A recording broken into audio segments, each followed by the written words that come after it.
Halo semuanya, kami dari kelompok Triasana. Triasana. Triasana. Ah, Nah, pada kesempatan kali ini, kami ingin membagikan hasil diskusi dan refleksi kami dengan tema Identitasku, Tujuanku. Tema ini membantu kami memahami jati diri profesional kami, bukan hanya di bidang masing-masing, tetapi juga dalam konteks kolaborasi antar profesi. Betul banget. Awalnya itu kita kira kolaborasi itu hanya soal kerja bareng, tapi ternyata jauh lebih dalam tentang cara berpikir, cara mendengarkan, dan cara menghargai sudut pandang profesi masing-masing. Kami berasal dari tiga profesi, yaitu kedokteran, keperawatan, dan gizi. Ketiganya punya fokus yang berbeda pastinya, tapi kita itu sama-sama berorientasi pada peningkatan kualitas hidup keluarga. Iya, misalnya dalam keperawatan, kami banyak belajar soal pendekatan holistik. Jadi, saat bergabung dengan teman-teman dari kedokteran dan gizi, saya jadi sadar bahwa kesehatan itu tidak pernah berdiri sendiri. Nah, kalau dari sisi gizi, seperti yang kita tahu, gizi itu biasanya fokusnya ke makanan kan? Tapi dalam kerja kelompok ini, itu tidak hanya tentang fokus terhadap pola data dan pola makan, tapi tim ini membuat saya melihat bahwa konteks emosional dan medis keluarga juga sangat mempengaruhi penerapan pola makan mereka. Nah, melalui kegiatan ini, kami semakin memahami 4 nilai utama dalam Interprofessional Education atau IPE. Nilai dan etika, peran dan tanggung jawab, komunikasi, serta kerja tim. Dan lewat diskusi serta simulasi peran, kami belajar bahwa setiap nilai itu saling mendukung. Tanpa etika, komunikasi bisa gagal. Tanpa komunikasi, kerja tim juga tidak bisa efektif. Nah, maka dari itu, kami ingin menunjukkan gimana pemahaman itu kami terapkan dalam perencanaan kunjungan keluarga mitra, mulai dari komunikasi, eksplorasi sesuai profesi, hingga kolaborasi menyeluruh. Jadi langkah awal yang kami sepakati adalah membangun hubungan yang hangat dan berempati. Saat pertama kali bertemu keluarga mitra, kami akan memperkenalkan diri dengan nama dan profesi masing-masing, sambil menjelaskan tujuan dan kunjungan agar mereka merasa aman. Kami sadar, nada suara, ekspresi wajah, dan bahasa tubuh juga bagian penting dari komunikasi. Kadang bukan kata-kata yang membuat nyaman, tapi bagaimana kita menyampaikannya. Nah, benar banget. Pendekatan yang akan kami lakukan bergantung kepada keluarga mitra yang akan kami temui. Ketika kami bertemu dengan keluarga mitra yang memiliki anak kecil, maka pendekatan yang akan kami lakukan adalah pendekatan yang cenderung ringan dan ramah. Artinya, kami menyampaikan bahasa dengan ramah, ringan, namun mudah dipahami. Karena anak-anak lebih suka pembahasan yang cenderung mudah dipahami. Kemudian berbeda halnya dengan ketika kami bertemu dengan keluarga mitra yang memiliki usia lebih tua dibandingkan kami, maka pendekatan yang akan kami lakukan yaitu pendekatan yang lebih ekstra, artinya kami akan melakukan pendekatan dengan bahasa yang sopan namun tetap berhati-hati. Karena jika tidak, maka kami akan dapat menyinggung perasaan dari keluarga mitra tersebut. Kami juga menerapkan prinsip two-way communication. Artinya, dalam komunikasi ini bukan hanya kami yang memulai maupun membina komunikasi, melainkan kami juga mendorong keluarga mitra untuk menceritakan kondisi mereka, kebiasaan mereka, ataupun keluhan dan juga kekhawatiran yang mungkin mereka alami.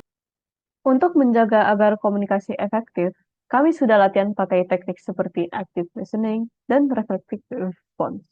Misalnya, kalau keluarga bilang mereka sulit tidur, kami tidak langsung memberi saran, tapi memastikan dulu dengan pertanyaan lembut.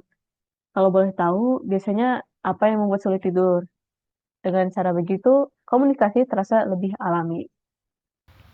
Kami juga berkomitmen menjaga etika komunikasi profesional, seperti tidak menghakimi, tidak meremehkan kebiasaan keluarga, dan selalu menjaga kerahasiaan informasi yang mereka bagikan. Nah, selanjutnya, berbicara tentang kolaborasi, sebuah kolaborasi akan dapat diperkuat ketika kami dari prodi kedokteran, gizi, dan keperawatan menyampaikan bahasa kami sesuai dengan gaya bahasa yang akan kami sampaikan. Contohnya, dari prodi atau program studi kedokteran menyampaikan dengan bahasa kondisi medis, kemudian saya dari program studi gizi akan menyampaikan terkait nutrisi pada keluarga mitra, dan yang terakhir untuk perawat dapat menyampaikan dalam penguatan dari sisi perawatan harian. Pada intinya, strategi komunikasi kami adalah untuk membuat keluarga mitra merasa nyaman, dihargai, dan dilibatkan dalam setiap langkah CFHCIPE ini. Dari sisi kedokteran, fokus utama kami adalah menggali riwayat kesehatan dan faktor resiko penyakit. Kami akan memulai dengan pertanyaan terbuka seperti bagaimana kondisi kesehatan keluarga akhir-akhir ini, kemudian mengumpulkan informasi tentang penyakit turunan, penggunaan obat, dan keluhan yang sering muncul. Kami juga menilai gejala fisik dan tanda vital, tapi tidak berhenti di situ doang. Kami ingin memahami bagaimana kondisi itu mempengaruhi aktivitas sehari-hari mereka.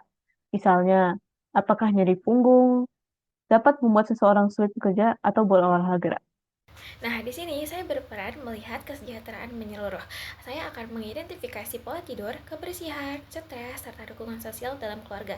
Keseimbangan antara kesehatan fisik dan mental menjadi bagian penting dari evaluasi kami. Saya sebagai perwakilan dari mahasiswi program studi gizi kesehatan akan memfokuskan eksplorasi pada pola makan, asupan gizi, dan kebiasaan minum. Tetapi saya juga menanyakan konteks, apakah ada pantangan budaya tertentu, keterbatasan ekonomi, atau preferensi makanan yang memengaruhi pilihan keluarga mitra. Karena seperti yang kita tahu bahwa kami sebagai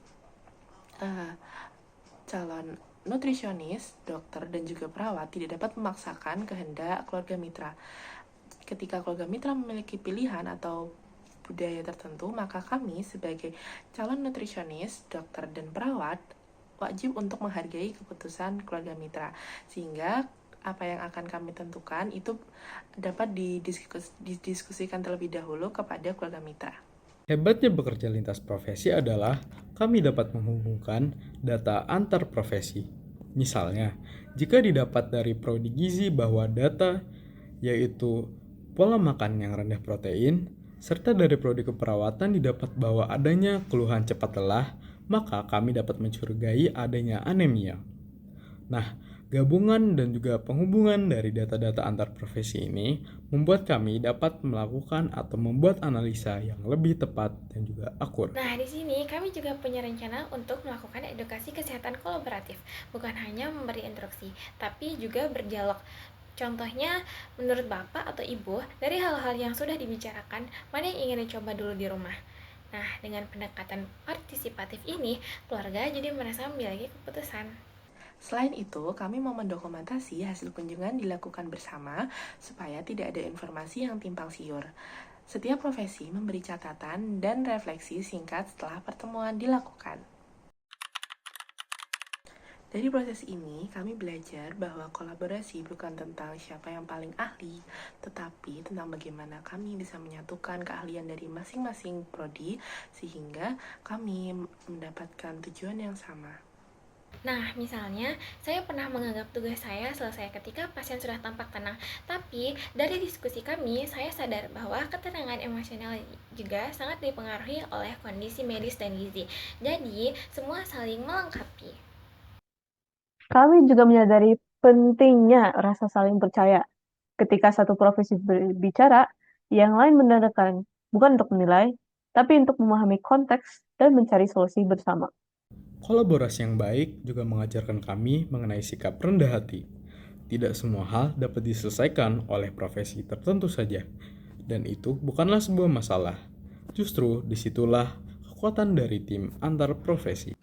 Jika nilai IPE digambarkan sebagai 4 sudut, maka nilai dan etika, peran dan tanggung jawab, komunikasi, dan kerja tim adalah keempat sisi yang membentuk kotak kolaborasi. Tanpa satu pun di antaranya, bentuknya menjadi tidak utuh. Itulah hasil pembelajaran kami dalam tema Identitasku, Tujuanku. Kami berharap pengalaman ini bisa terus berkembang, terutama saat kami benar-benar terjun ke masyarakat dan bekerja lintas provinsi di dunia nyata. Kolaborasi bukan sekedar teori, tapi sikap yang dibangun dan dari keterbukaan dan empati. Kami siap meneruskan semangat ini dalam setiap praktik profesional kami ke depan. Terima kasih telah menyaksikan video kami. Kami dari kelompok Triasana. siap berkolaborasi untuk kesehatan dan kesejahteraan keluarga mitra. Yeay. Ah.